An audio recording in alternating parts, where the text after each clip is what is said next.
Welcome and thanks for joining us. My guest today is Michael Beckley, founder and chief technology officer at Appian. Michael, the phrase business process management's been around for decades. Up until the COVID crisis, in the tech gurus would use the term disparaging like MIS, management information systems. Now, Michael, you've been around a while and you've seen the transitions in the use of this BPM term. This is not the case of your father's business process management, is it? No, not at all. But you're absolutely right that business process management was both a technology and a business management movement from a couple decades ago. And so I guess in technology dog years, that's about 105 years old, since technology doesn't typically age gracefully. So we're talking about an entirely new set of agile technology development tools that put business and IT on a shared model of the business so they can innovate very fast. Good. You drive by McDonald's, you see billions and billions, and when people talk about the Internet of Things, they talk about billions and billions as well. The recent figure I've seen is that by 2024, there'll be 24 billion new IoT devices out there. You look at all these, a lot of IoT devices in the federal government. Now, some federal agencies are on their last legs with legacy systems.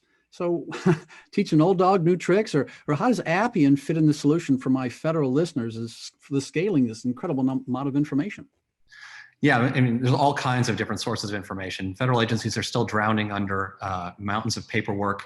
They might be PDF files now, but they're still unstructured data of all kinds. And we see this once in a generational modernization happening as systems move to the cloud.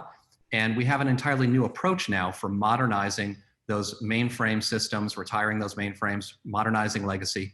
And it doesn't require you to do a costly migration of all that information before you can get value. And that's called low-code automation.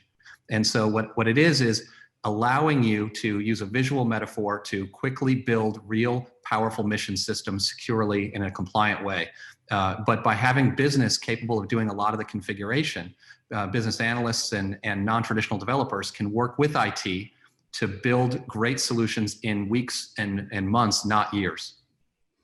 So non-traditional developers, that sounds like business managers or people who are running the agency, huh? Well, to some degree, yes. It's about allowing them to collaborate and own part of the process, to be a part of building a great new system so that their input can be reflected in an agile way in real time, rather than writing documentation and going through a traditional waterfall approach. So it doesn't mean that we're going to have business people writing core mission systems.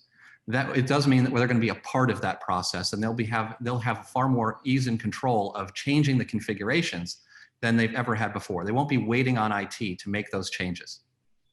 I try to put myself in the role of someone listening to this or watching this, and they may never have heard the term low code before. Does that mean machine language, or what really is low code? What does it mean? Yeah, great question. So low code is a new technology. It's really only now going mainstream. So a lot of people will be hearing it for the first time because now it's not just Appian talking about it. And we were the first company to go public as a low code pure play vendor. But now you've got the big cloud providers all talking about low code because it's become the new way you build applications and you automate processes and automate your work.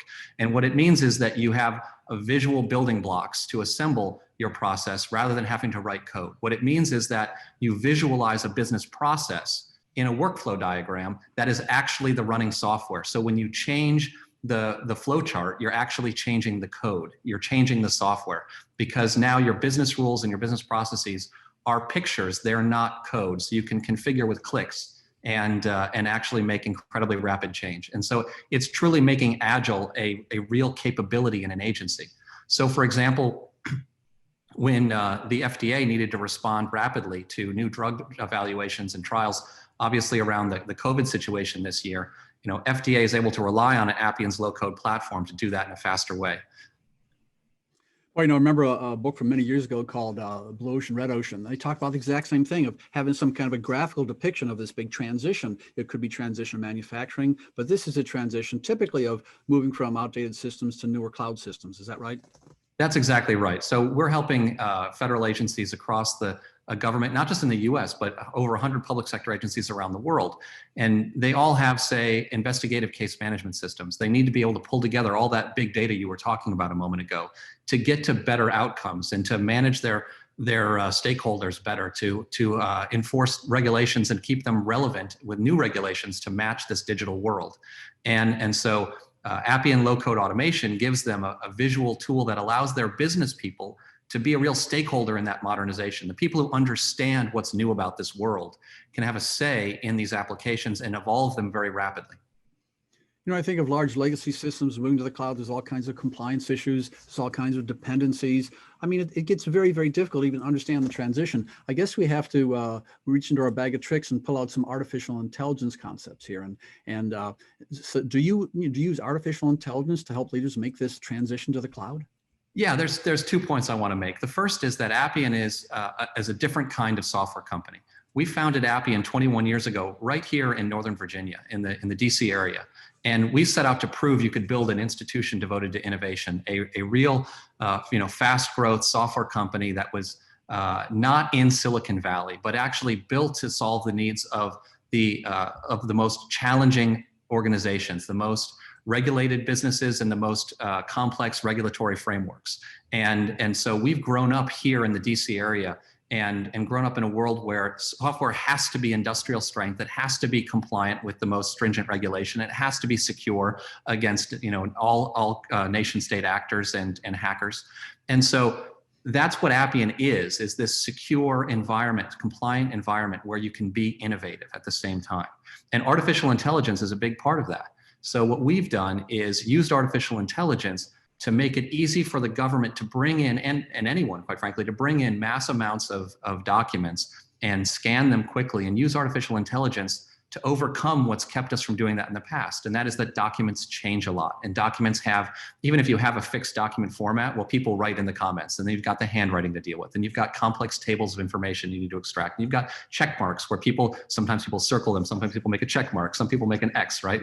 It's like the hanging chads again. So artificial intelligence gives us very powerful new tools to actually make that work, that translation of all that paper into information that government regulators can use, that people can use to serve citizens better. My guest today is Michael Beckley, founder and chief technology officer at Appian. I'm your moderator, John Gilroy. On the discussion, IT modernization requires BPM and low-code automation for lasting success. Sponsored by Appian on Federal News Network.